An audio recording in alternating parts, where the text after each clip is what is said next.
I realized one day that I was giving my whole life to someone else's business, and so I decided I had to find something else to do. I was looking in lateral fields and trying to, find a job that was less stress and more money. No, the other way around. No, not more money, less stress. The more money was optional. Let me put it that way.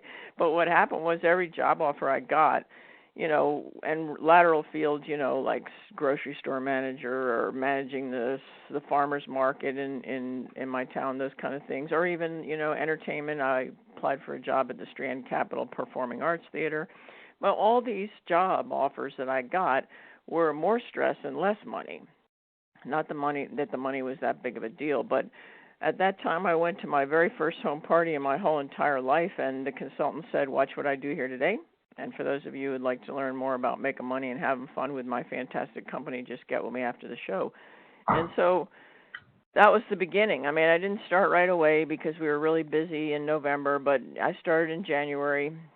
I did my first home party in February, and I made a decision to quit my full-time job, replace my full-time income before November of that year. And so I had to really be serious. And I was a little bit concerned about being a party plan lady, and I just decided that everything that I was doing in my real job, I mean, I actually built 3 restaurants, not literally built them, but built them up to successful operations in the course of 30 years. And, I had a lot of professional skills and attributes, and I decided just to apply them to my party plan business.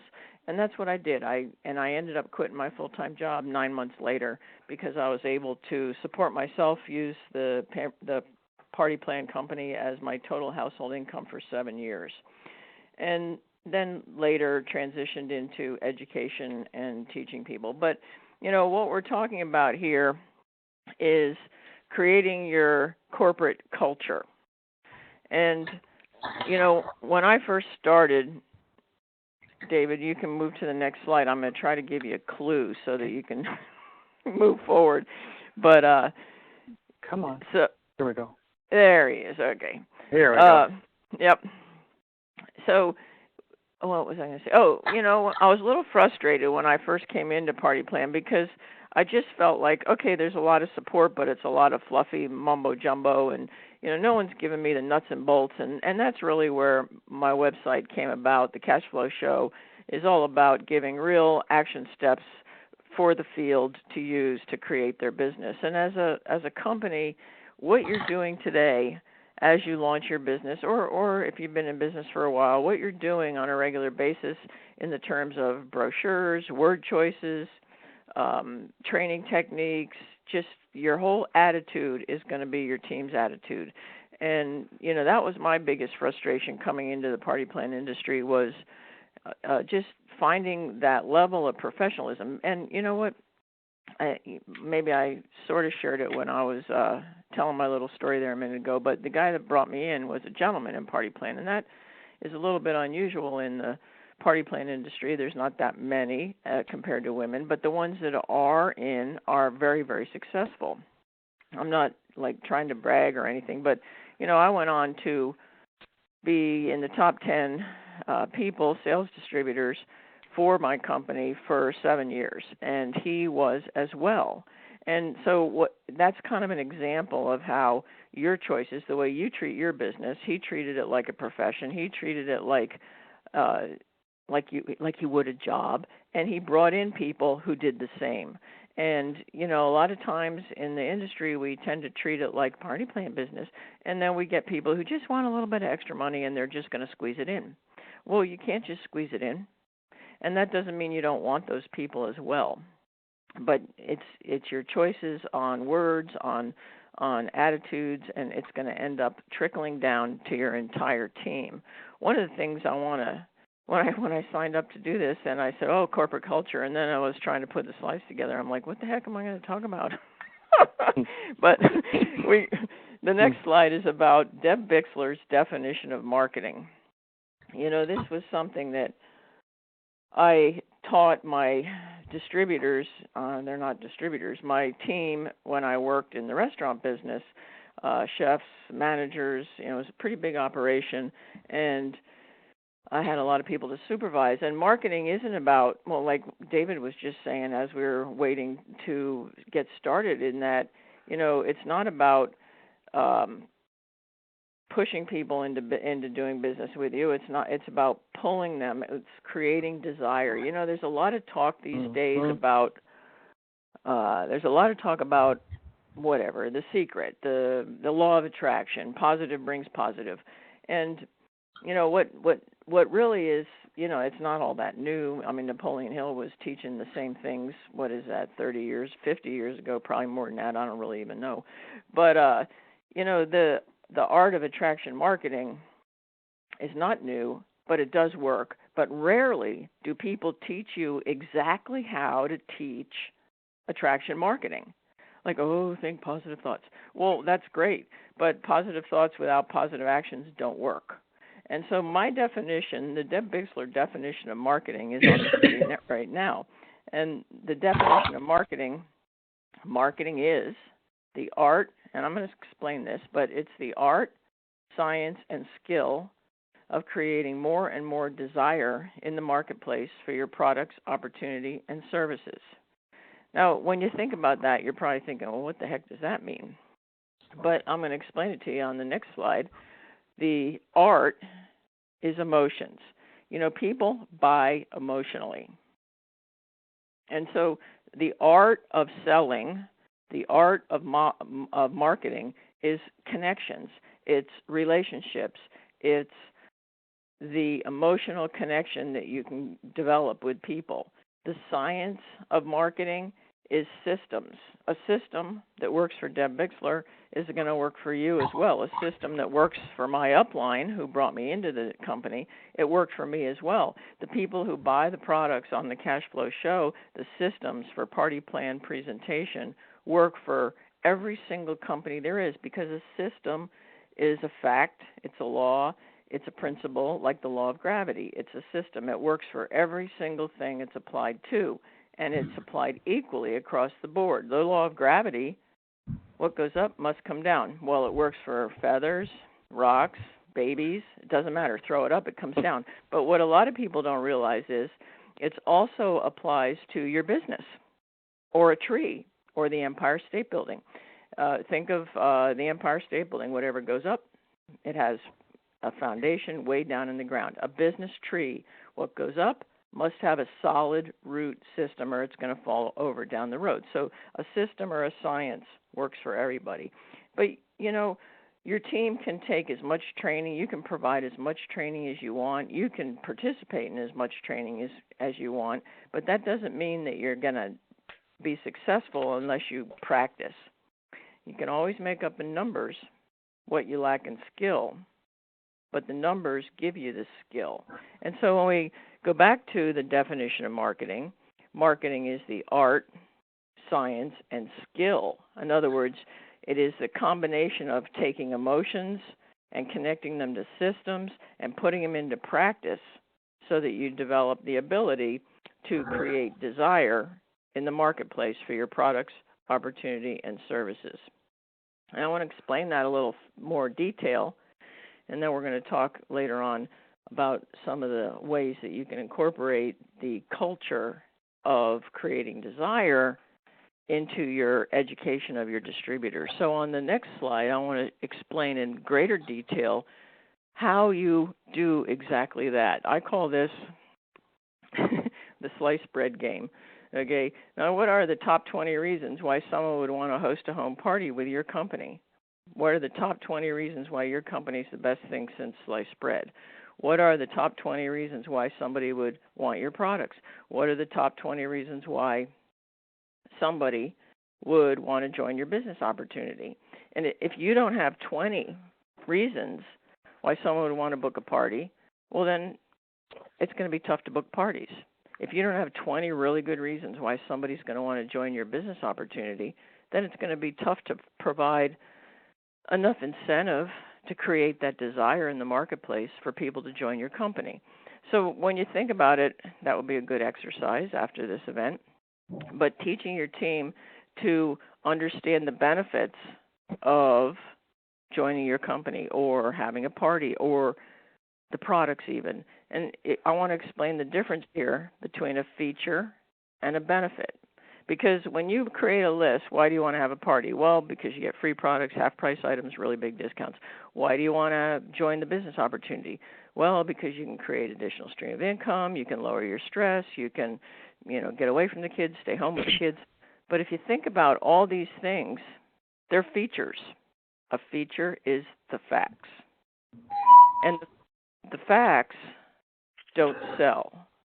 The benefits sell. And so think about, like, if your company sold balls, the kind of balls you play with in the park. Well, an orange ball, an orange is the feature. But the benefit of that ball is that you never lose it, you have more fun in the park, and your kids will have more friends because the bright orange ball attracts people. And so what we do is take, and this is the art of selling. If you ever heard of someone who could sell ice to an Eskimo, that's because they understand how to take the features of what they're selling, turn them into benefits, and then create little short stories that people can connect with emotionally. So, I'm so excited about my fantastic company. We have the greatest balls. Now, this is the orange ball. The orange ball is awesome because it's brightly colored and you never lose it in the park. Now that Johnny got the orange ball, we have more fun at the park, and Johnny has so many more friends. Now, it wasn't really a very good story, but taking the feature and turning it into a benefit and writing a short story is kind of like taking I call it the pictures, principles, and parables concept, taking the facts, turning them into little stories, and then telling them out and about, at the home party, when you're sharing with a new distributor. I mean, who wouldn't want an orange ball if Johnny was going to have more friends when he went to the park, right? Every mom will connect with that story. And so the way that you create desire for anything, products, opportunity, or services, is through marketing to connect with people emotionally and having a system to teach it to your team so they understand that when they create these short stories, what are the top 20 reasons why you'd want to book a party? If they have 20 short stories on why they'd want to book a party, why people would want to book a party, then they could sprinkle them at parties, they could sprinkle them out and about, they could sprinkle them in the grocery store. We always say market your business everywhere you go, but we never teach them how to do that. And just for a further example, a couple of examples of the sliced bread game on the next slide is like product features. Petroleum-free, maybe you sell cosmetics, petroleum-free as opposed to it doesn't dry out your skin. You only have to apply it once a day because it doesn't dry out your skin. Stainless steel, how does it change lives? It's dishwasher safe. You're in and out of the kitchen in a flash. Acrylic-based. Well, once you put these on your nails, you never have to you never have to redo your nails for 6 months. I don't know if that's true, but chemical-free. Well, my 3-year-old twins have freckle-faced twins have very sensitive skin, but this is hypoallergenic, and now they can spend all day on the beach with their father building sandcastles. You might only have to use water to clean your whole house instead of chemicals. And imagine your children, who aren't picking up any dust, and you're not spraying chemicals, and you're going to have healthier kids.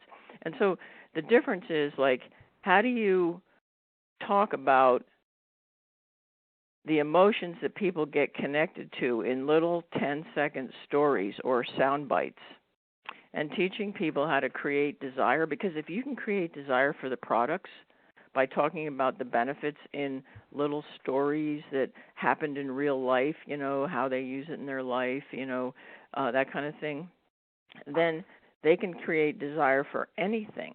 The next slide is some examples on how you use the same concept for the bookings opportunity. Like, free products is great. Get free products. That's what we always talk about, free products. Well, how about, at a home party you get one of the benefits of hosting a home party is that you'll have an overflowing cleaning closet, or you'll have an overflowing jewelry box, or you'll have an overflowing whatever of free products that you didn't even have to pay for. And fun is a great feature as well. But, one of the best ways to capitalize on if you're at a home party and everybody's laughing is to lean forward and say, isn't this fun? Whose house are we going to laugh at and have fun at next month? That's a short story that connects to people emotionally, because then someone in their brain, they're going to say, yeah, this is fun. Maybe I should have a party. And so focusing on, you should have a party because we have theme shows, as opposed to how can you write a little story about the margarita party itself? Or, instead of just putting out a blurb, we have fundraisers at the party or out in real life. Once you learn how to do this, you create these little sentences that people can drop everywhere they go in conversations at Christmas or, at the grocery store. One of the best parts of working for my fantastic company is that our fundraiser program, last month I gave 20% back to the American Cancer Society. Or, we have a great fundraising program. As a matter of fact, one of my hostesses last month had a fundraiser and bought all the soccer uniforms. Okay, now everybody can picture all the people wearing soccer uniforms, all the kids, right? Or, what a great opportunity to have a fundraiser with my fantastic company. When you do that, you're going to... Oh, I lost my train of thought. I had a hostess last week who had a fundraiser with my fantastic company, and she, paid for everybody's field trip so that they could go to whatever, Smithsonian Institute. So the point is that understanding how to create this desire and teaching your team from the ground up how to create desire for anything, the products, the opportunity, and the services, by using emotions and systematic approach so that you can create this desire and then practice. The next slide is one of my favorites, because so many people in this business put the focus on the consultants. The company says, okay, I want you to make a list of the top 20 people. No, let's make it the top 100 people you've known since kindergarten, and then go ask them to have a party and help you out getting started on your business. Well, I'm not sure if you've ever heard of the sales funnel, and we don't really have time for me to explain that in great detail, but the sales funnel has two concepts. One is lots of leads in the top, and then people think that they're going to just start falling out of the bottom. But that's not really the case. The real way the sales funnel works is lots of leads in the top and relationship building on a graduated system. As they get deeper into the funnel, you have more customer loyalty, more connection with the people, more relationship building, more friends, and then they fall out the bottom. And so the way the sales funnel works, old school or not, is that massive amounts of leads in the top, because you can always make up in numbers what you lack in skill, but then a graduated system of relationship building, because people can come into your funnel, show up at a home party, step into your booth, and leave when they're in the really wide part anytime they want. But if you have a conversation and you become a friend, they're a little bit deeper. And maybe they leave and you're at the home party and they bought something, but then they come back at the next home party, and now they're starting in the funnel a little bit deeper. And so relationship building is what this is all about. And sales literally comes from a Scandinavian word meaning to serve. And so many direct sellers think, I love my company, but I hate sales. Well, when you create a culture of service as opposed to being pushy, in the industry we tend to, the whole scenario of write your top 100 list and go out and ask everybody, all your friends, family, neighbors, school, work, churches, organizations to have a party, is shoving people in the funnel from the bottom. Even if you already know them, and you teach your team distributors to run up to them and ask them, I just started with my fantastic company. I'm really excited. Why don't you have a party? Blah, blah, blah. You're going to get free products, half-price items. You're shoving people in the funnel from the bottom. But the way to serve people is to develop a rapport in every scenario. In other words, it might be your mother or your sister, and if you run up to them and say, I just started with my fantastic company. I want to have a party. I want you to have a party. You owe me one.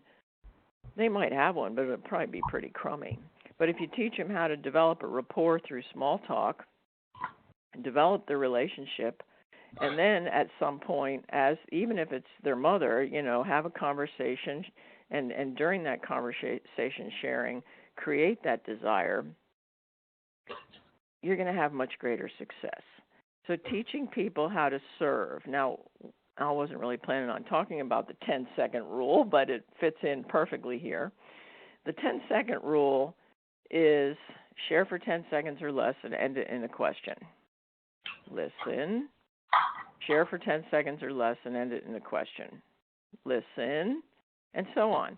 And the point of this is that if we don't keep the focus on the other person, we are always focused on what we need.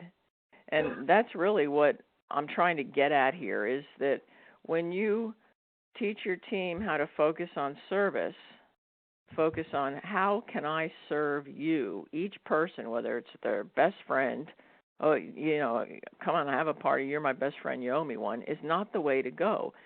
But how to create desire and how can you serve them. Like sometimes we say, well, you're supposed to market your business everywhere you go, but we never tell them how to do that. Well, this is how you do that. You have a conversation through small talk using the 10-second rule. And, a lot of people go to the grocery store and expect, they want to give people their business card and they want to give people their catalog. Well, they want to get people. People ask me all the time, how do I get people to take my catalog? How do I get people to spend more money? How do I get people to book a party? Well, you don't. You serve their needs. And when you use the 10-second rule in all your conversations, all your relationship building, all the things you do, there will come a time when they will give you permission or a window to serve.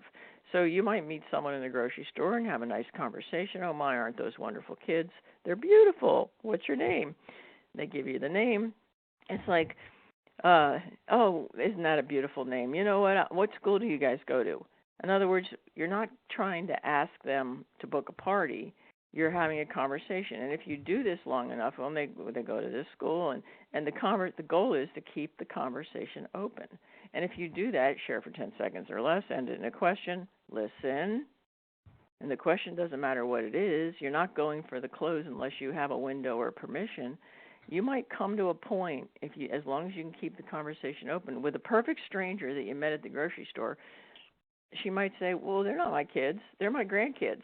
Their mom's across the street at the bridal shop getting fitted for a dress. She's getting married this summer. Oh, wow, isn't that wonderful? Where's the wedding? And then the conversation continues. And then you have an opportunity to say, hey, I was wondering, have you ever heard of my fantastic company? We have a beautiful bridal event for the bridal shower. Have they planned their bridal shower yet? See, now you have something to serve, and by this time you've proven that you're not a marketing agent, you're not a telemarketer standing in the grocery store, and you're serving the needs of the people. And this is what attraction marketing is all about, seeking friendship. And I could talk forever, so let's move to the next slide here. The next one is, if you can when you teach your team to create desire. See, we all make a mistake in corporate direct sales industry, I think, and a lot of leaders. Most companies or leaders have a tendency to teach people how to sell products and teach people how to find bookings. But if you can sell products and you can find bookings, you can also find the business opportunity. Any lead generation system is going to work for both finding parties and finding the business opportunity. So what we want you to do is teach your reps how to create desire for anything. Because when they can create desire for their products, the bookings, the opportunity, they can sell anything. One of the biggest reasons that direct sellers are afraid to step out of their comfort zone, afraid to do something, or don't want to ask, or what, they don't want to be pushy. Well, the reason that direct sellers are afraid to be pushy is because 9 out of 10 are, and they know it, and they feel that. And when you can teach your team how to find business and how to create desire, they will never be pushy. So there's two things, back to the corporate culture thing, is one, I think that you should stop recruiting and start seeking friendship. But the word itself, recruiting, is a technical term. And actually, it's very, very negative. And the word choices that you're using in business are, we already said it, positive attracts positive and negative attracts negative, right? And yet, when we use this kind of word, think about it. Does your dentist use technical terms when they're promoting their services? We're going to do a mandible and maxillary cleaning 7 days a week at no special appointments, just call an hour ahead. They don't talk that way. They say, hey, get your teeth cleaned 7 days a week, walk in any time, right? Because recruiting, if you think about the first time you got exposed to recruiting, or you were brought into the company as a recruit, or you didn't like the word, you didn't like it, chances are, and when you first heard it, you didn't like it at all. But because it's objectionable. I mean, you recruit somebody, you do something to them as opposed to sharing the opportunity. So, what happens after we get into the company or into the industry is we become acclimated to it. We become acclimated to it because we're part of the trade, and then we forget that when we first started, we didn't like that word because it just flows all over the industry. And the same thing with the next word is bookings. Getting bookings is scary, just like the word recruit is objectionable. How about let's have a fun party? Invite me to your home.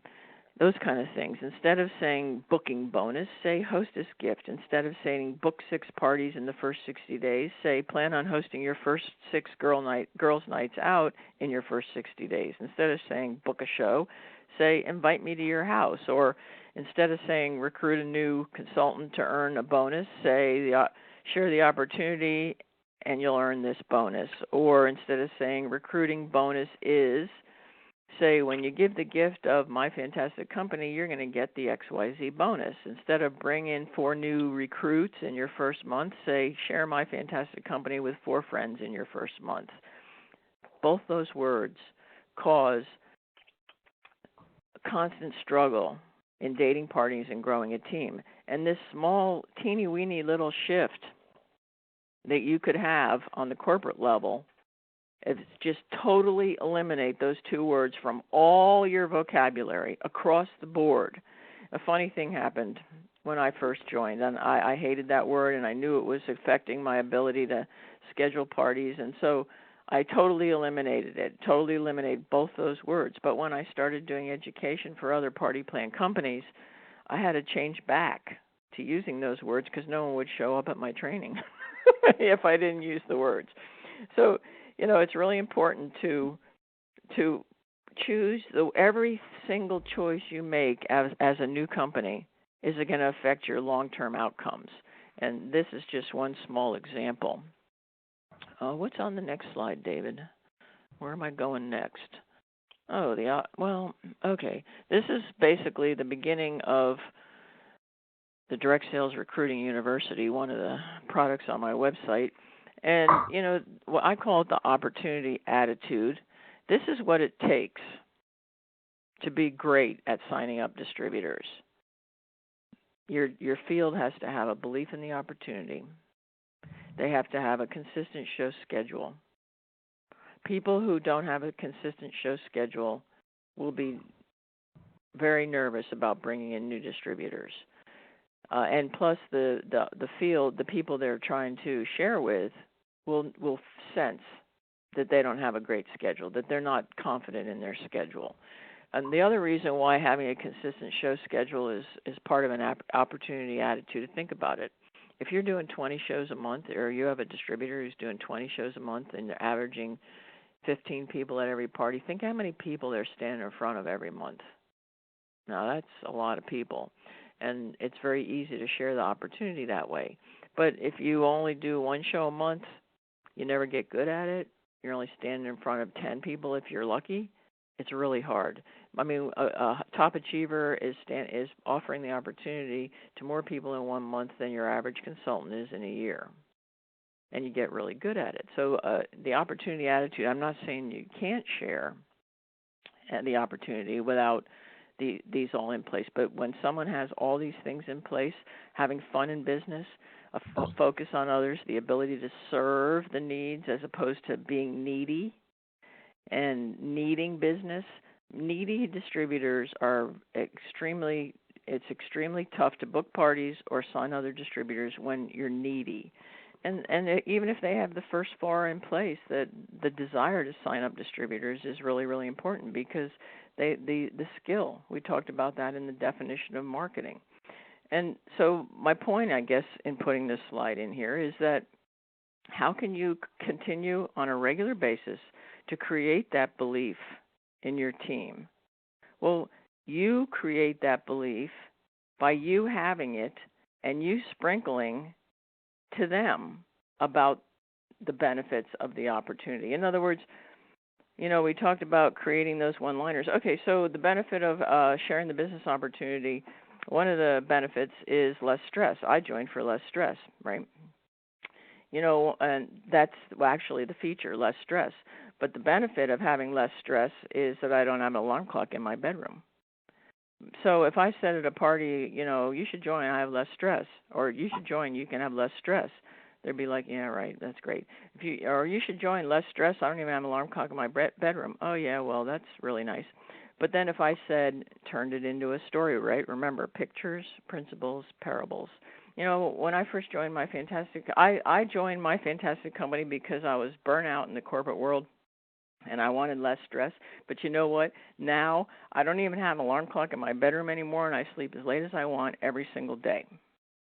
Now that is a parable that creates emotional desire if the right person's in the room. And so teaching people how to, first of all, helping them understand the belief in the opportunity. Another one is free trips, right? Another great reason to join is free trips. Oh, the feature is free trips. Great. You probably get one. I probably won't. The benefit is all expense paid vacation to Cancun. That's nice. I bet you get one. I'm sure it's a lot of work. But the short story, the parable, is, can you believe last year my husband and I renewed our wedding vows on the beaches of Cancun, all expense paid by my fantastic company? I love it. Sprinkle that out at a dinner party. Sprinkle that out at your home party. You don't need to say, do you want to join? You just sprinkle, sprinkle, sprinkle. And as the corporate end, teaching your team how to do that, but also helping them to understand the belief. Help do the exercise. What are the top 20 reasons why someone would want to join my fantastic company, right? And teaching them how to have a solid show schedule and understand the meaning of service. And the solid show schedule is key. In the next slide, I have a very simple way to teach people how to have a solid, teach people from day one. And I call it the business tree. And we talked a little bit earlier about the business tree must be balanced, because the danger zone in the industry is 3 months. If you think back to your team, you'll probably realize that each distributor that comes in has a lopsided tree. Like one distributor might have her first 6 or 10 shows from friends, family, and schools. Or another person might have their first 6 or 10 shows from neighbors and work. But when they have friends, family, neighbor, work, school, churches, organizations, and strangers being the taproot on the tree, they're going to have a solid business system.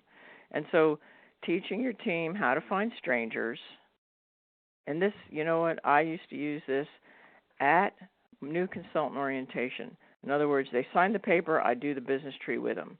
This is what I'd like you to do, Jennifer. We're going to have a fun business. I know you joined because you're looking to pay off your credit card. The best way to do that is to have a solid business tree. Now, look, here's your tree. It's like the law of gravity. You have to put a root down, and each one of those roots grows into a branch that's going to generate income for you: friends, family, neighbors, school, work, churches, organizations, and strangers. Now, I have a lot of ways that you can find strangers, and as a matter of fact, we have a business expo next month I'd like you to join me at, so I can teach you how to talk to strangers. But I want you to go ahead and try to schedule your first 20 shows into all 7 of those categories. And when you do that, you'll have a really solid tree. So let's pick a date for your practice show in your home, and then we'll go ahead and pick dates for you to get your first few shows on the calendar. So your word choices that you use and teaching the concept of having a balanced business is going to go a long way to keeping people in business, because nobody quits when they're making money. So, and I sort of did something there without talking about it. I think that when someone's being signed up, they should be expected to pick dates. And, if someone's not willing to date 2 practice shows in their home, within the first week of when their kid comes, the chances are they're not going to really be very good distributors. And that doesn't mean you tell them they can't join, but having the expectation, and you probably have it in your policy guidelines, we're going to give you this much product for that price, and just because we're giving you this really great deal, you're agreeing to do 6 parties. But do you expect them to do them? Do you ask them when their first 2 are? Do you teach them how to find them? This little demonstration here, and it's really easy to draw on a piece of paper when they're signing up, really is powerful and goes a long way to teaching people how to have a successful business. And let's see here. Oh, time's going well. So my point is that on the next slide is that you want to act as if it's normal for everybody to share the business opportunity. It's normal to have a balanced business. It's normal for consultants to go to meetings. It's normal to invite a friend to join them in their first week. And, you probably think, well, of course it's normal. Well, did you ever tell them it's normal?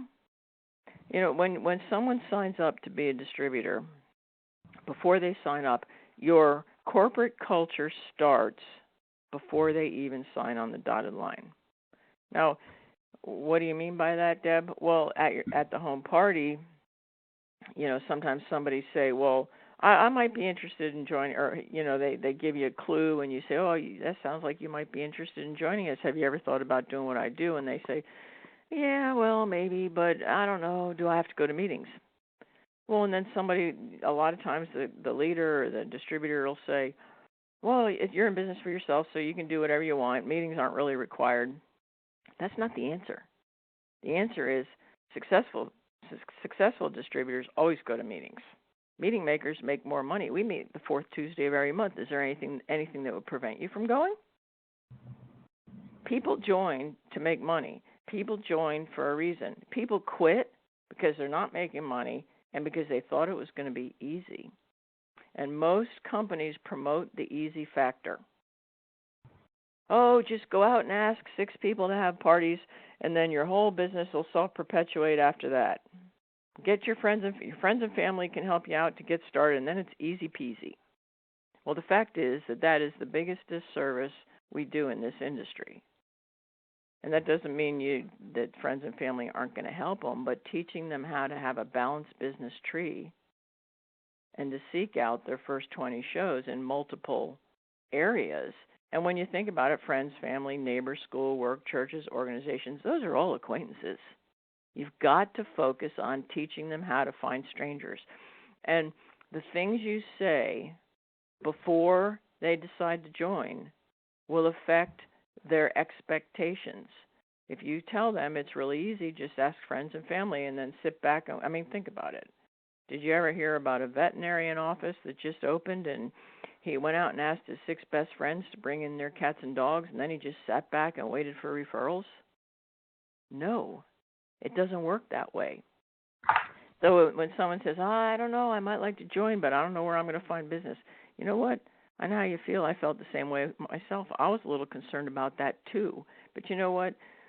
At first, we do ask friends and family, but, I have a couple of systems in place that teach you where to find business. As a matter of fact, we have a vendor event next month. I would like you to come with me, and I'll teach you how to talk to strangers and teach you how to find business. What systems as a company do you have in place that gets people into finding strangers, or as a leader, finding strangers in their business? And the questions that they ask set the tone for what they're going to expect after they do sign up. Another example is on our next slide. People ask all the time, oh yeah, I might be interested in joining, but I don't want to recruit. Or do I have to recruit? Well, the answer is, well, yeah, you do. Actually, recruiting's required, but management's a choice. The main reason most people don't want to share the opportunity is because they think they don't know enough and they don't want to train people and things like that. And so when the attitude is that everybody recruits as part of the job, this is a gift that I was given. This is a gift I'm giving to you. And this is a gift that probably some friends and family in your life would enjoy as well. And so, yeah, recruiting's required. It's normal. It's part of the earning opportunity in direct sales. We have 3 earning opportunities, maybe more, sharing the opportunity, sales, as well as, home parties. And you don't have to say all this, obviously, at that moment, but recruiting's required. Management's a choice. I will manage your team until you're ready. And then move on, like ask them a question, 10 seconds or less, and then a question. And what you'll find is that they can accept that. But see, when we separate, this is most companies take, and this is sort of where I started, but I don't think I got to the point.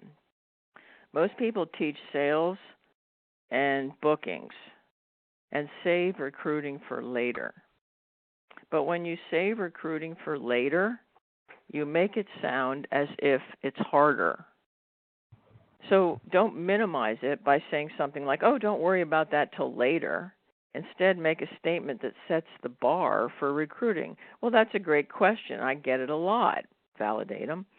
This is such an exciting opportunity that it changes lives every day. I'm really expecting that it'll solve problems for you and hope that it would go on to solve problems for some of your friends. Recruiting's required.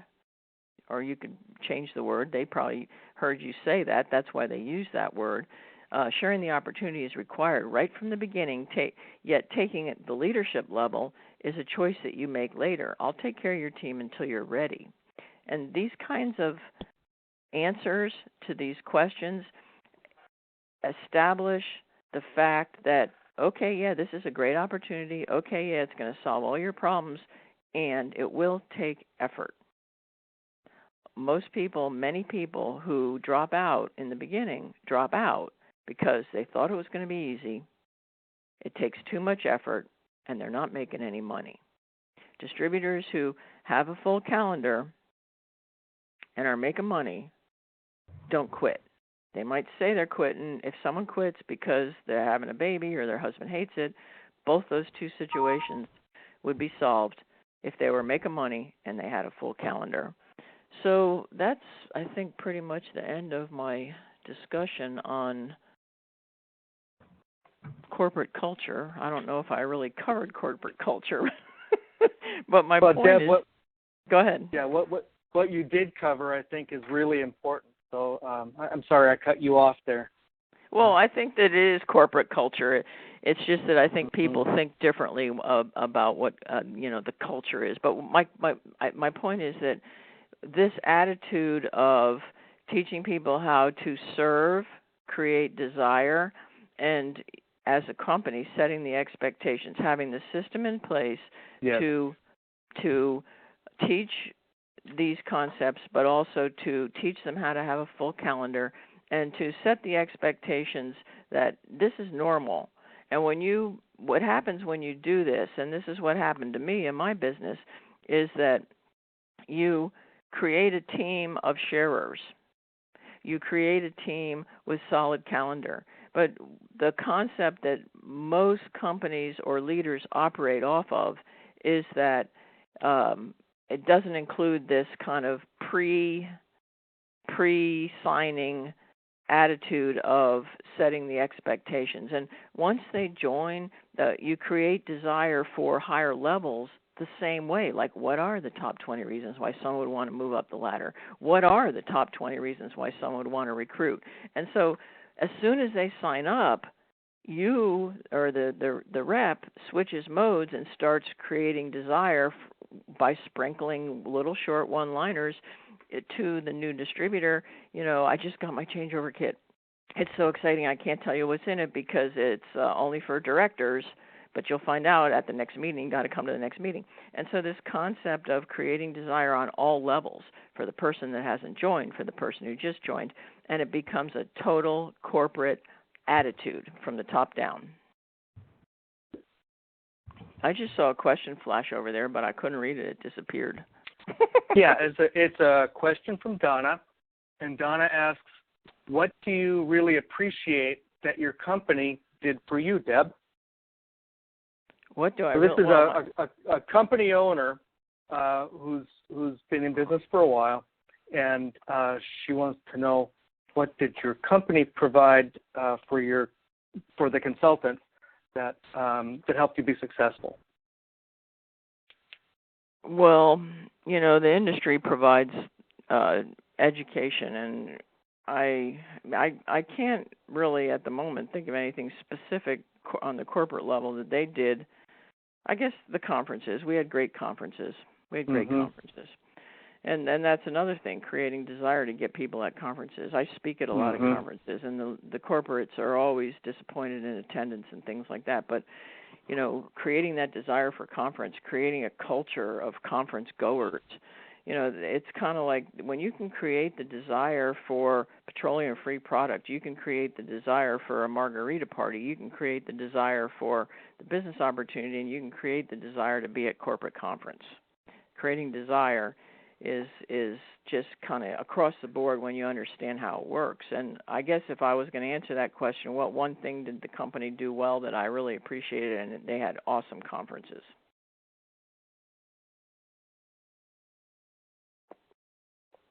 Was that the question?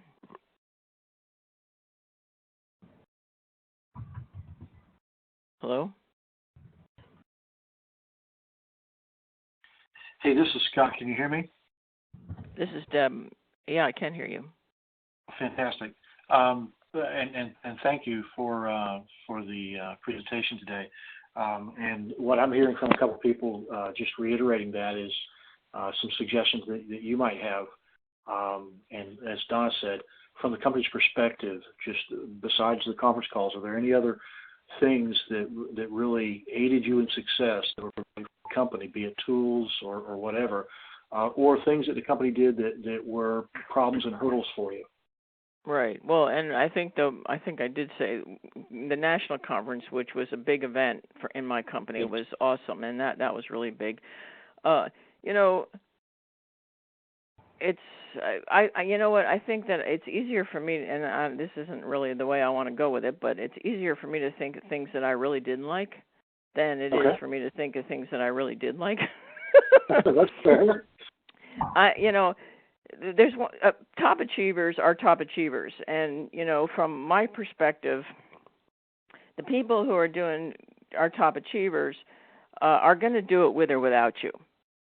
Okay, they don't need their upline, they don't need their company, they don't need anything from you. I mean, they use it if it's there, but they don't need it.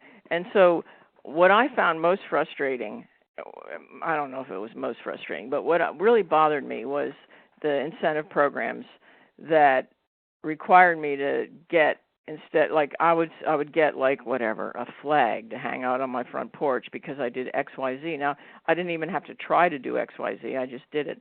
And I just felt like so much of my income, because I wanted a career, I wanted to have a paycheck to pay the mortgage, I wanted to, have a full-time job, which I did use it as a full-time job for 7 years, and I didn't want my money going to things I didn't want.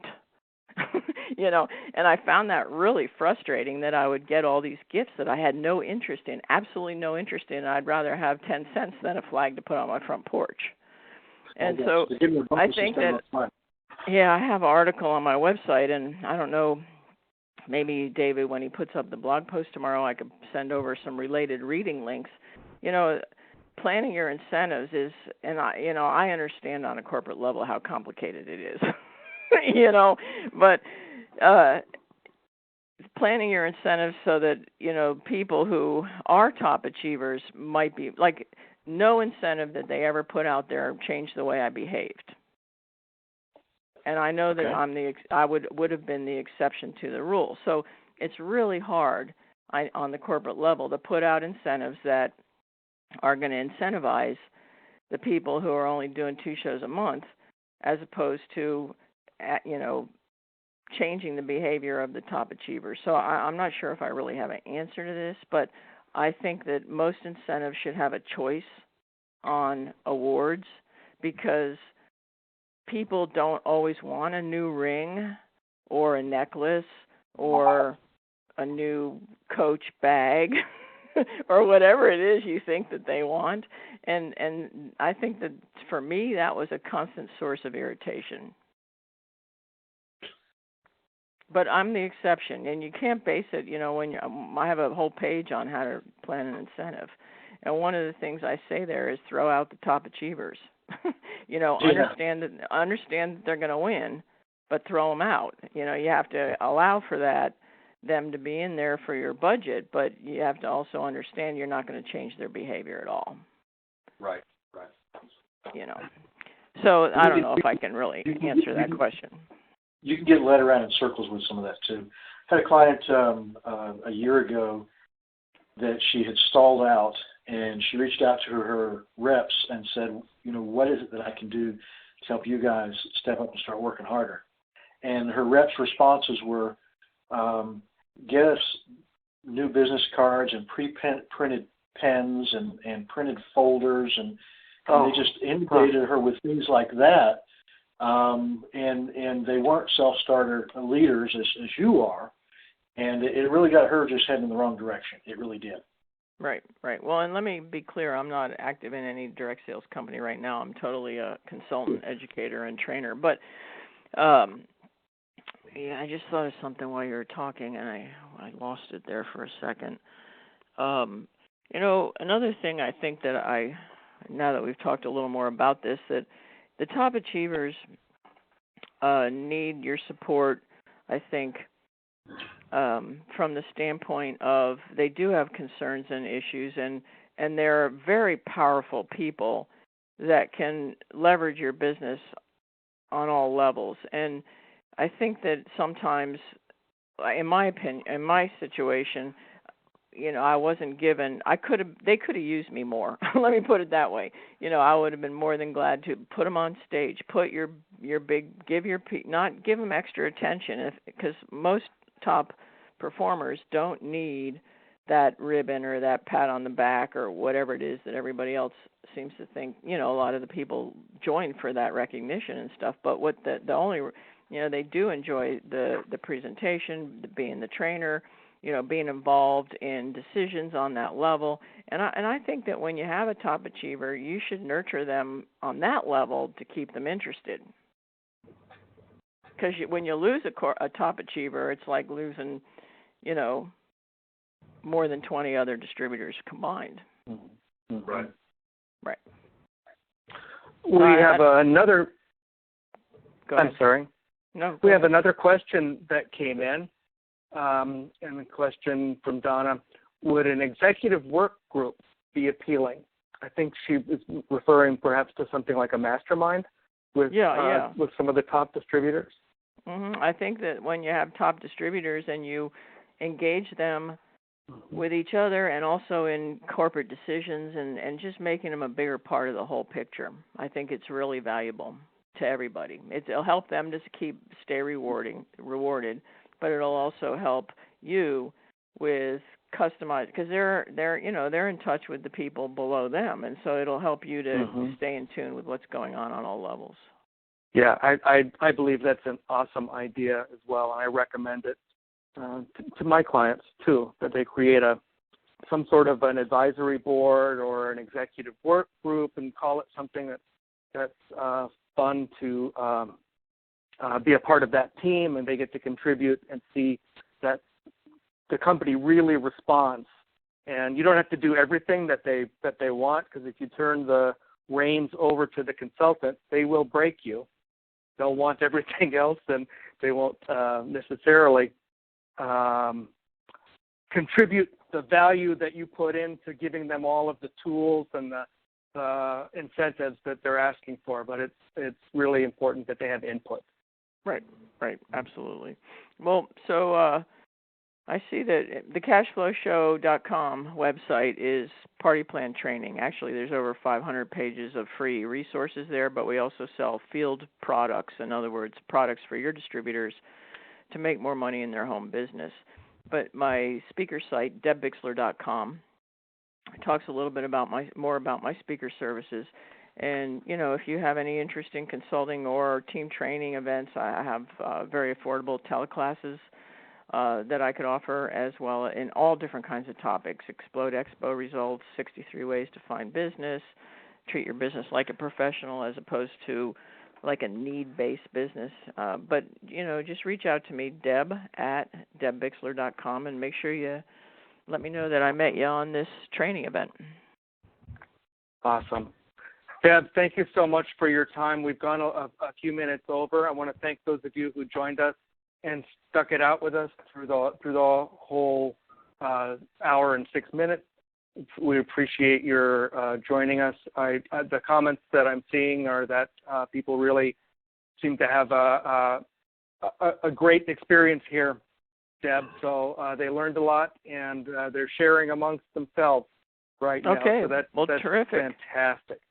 Well, I'm glad that everybody enjoyed it. And did I say you just reach out to me direct, Deb at debbixler.com, if you have any questions or need more information. I'll post this on easypartyplan.com. It will be in the resources tab under webinars. Easypartyplan.com or partyplansoftware.net will take you there. And Deb, thank you once again. And I look forward to. Actually, I'm going to post one of Deb's blog posts tomorrow as well. So more to come. Thank you so much. All right. Thank you. Good night, everybody. Have a good night. Bye-bye. Good night.